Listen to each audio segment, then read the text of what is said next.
I think the secret behind it all is one's ability to say no. Because I think that once you can finally say no to all the things that no longer serve you, then you let all of that energy go. It passes you, and then you start letting in the things that you truly want.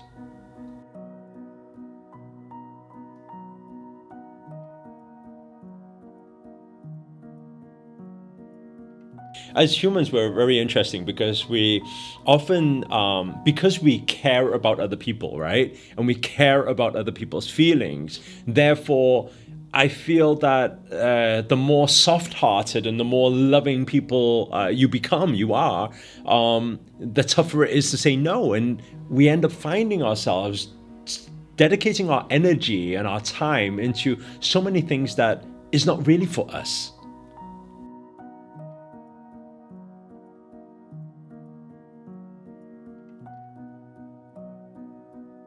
I think it is easier said than done because a lot of the time people would say, "Oh, don't be a people pleaser." Yet at the same time, when you're stuck in that situation and the person you love and care for is asking you for something and you don't want to disappoint them or you don't want to make them unhappy, you end up saying yes to it.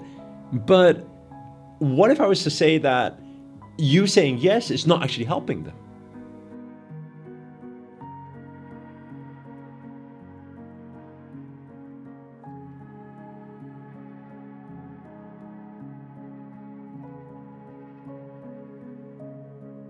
So many relationships end up that way, is it not? Because they say, "Oh, I care about their feelings, therefore, although the relationship isn't going so well, I'm going to stay with them because I'm too afraid to hurt them."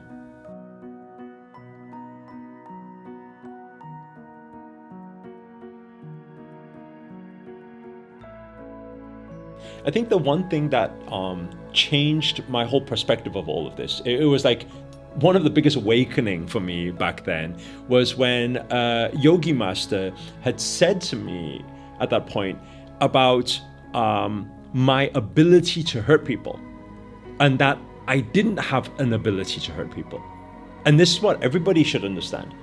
Everybody who's watching this or listening to this right now should understand that you don't really have an ability to hurt people because people hurt themselves in the sense of how they receive the information or how they interpret what you're saying or how they decide to respond or react to it.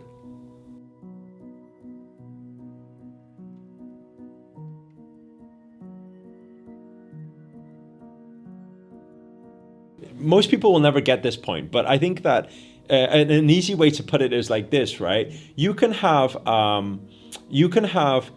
somebody. Let's say, for example, you go into a store, and then you say something, and then let's say there's 20 other people inside the store who hear what you say, and 19 people kind of disregard it. They don't react at all. One person gets really annoyed, really frustrated, and reacts to you and say, "How on earth could you say that?" Right? Think about that a moment. Did you really have an ability to hurt people? Because it looked like you didn't, because the 19 people ignored you. But there was only one that responded, and the one that responded is because it triggered them. It triggered something that was already within them.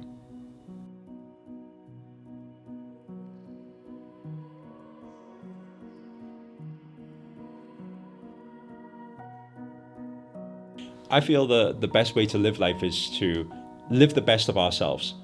As long as our intent is pure, we live in honesty, we are honest to ourselves, honest to people around us about who we truly are and what we truly want, and we dedicate our life towards that, what we will find, and by the way, this is not a selfish thing, because it's very selfless in a way, because you are taking that courage to say, "Hey, I'm going to step up for me."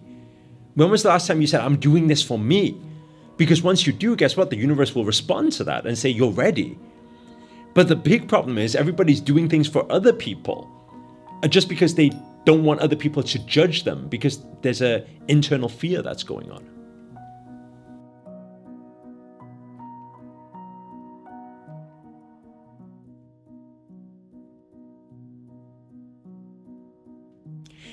Just to sum it up, I think it's like